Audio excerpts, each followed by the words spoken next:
Why kids aren't going outside. I see a lot of people talking about how kids don't play outside like they used to, or how they're spoiled on their phones, making posts like what did people do all day without the internet. People treat that as if outside is somehow now a foreign concept to younger generations, and often the blame is put on phones, the big evil cell phone. Now for context, I'm 21, and I grew up in the Midwest, so I didn't have a smartphone until like 14 years old, and it was barely even a smartphone. Now, I personally think that blaming phones for the issue of less kids outside is just plain ignorant. I have two completely separate reasons for believing this.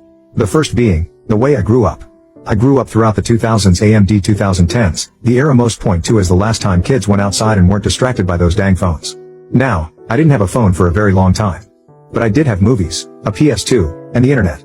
I have very fond memories of all these things, but I also know that among these things, I constantly went outside with friends. These were good distractions too, YouTube, and Newgrounds content.